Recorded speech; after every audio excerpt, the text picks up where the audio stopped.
Who is the Lord one? Allah.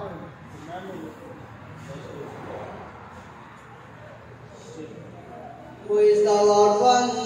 Allah. Who is Ar-Rahman? Allah. Who is Al-Mannan? Allah. La ilaha illallah Muhammadur Rasulullah. La ilaha illallah Muhammadur Rasulullah. La ilaha illallah Muhammadur Rasulullah. Muhammad is the messenger, to Allah is our return.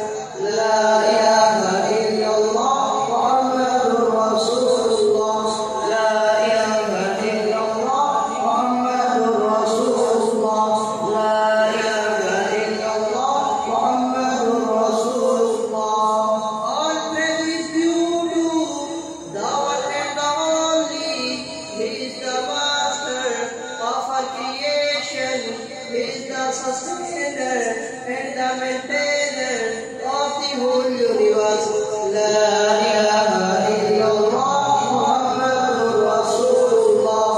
La ilaha illallah Muhammadur Rasulullah.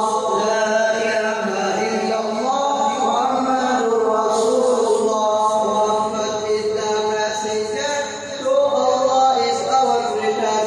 La ilaha illallah Muhammadur Rasulullah. La ilaha illallah Muhammadur Rasulullah. La ilaha illallah Muhammadur Rasulullah. He said, He gave us light, He gave us light, He sent to guide us Rasulullah. Who is the Lord one? Allah. Who is Al-Mannan? Allah. Who is Ar-Rahman? Allah.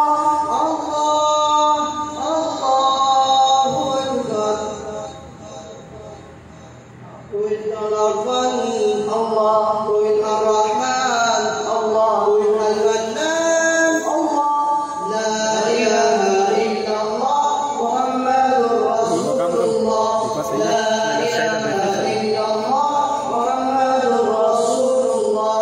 La ilaha illallah Muhammadur Rasulullah.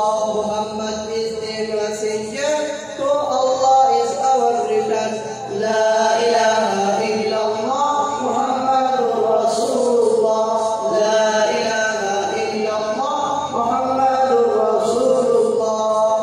Anyone who fails to see out the signs of his existence, walking in the desert, having no peace of mind, who is the Lord one?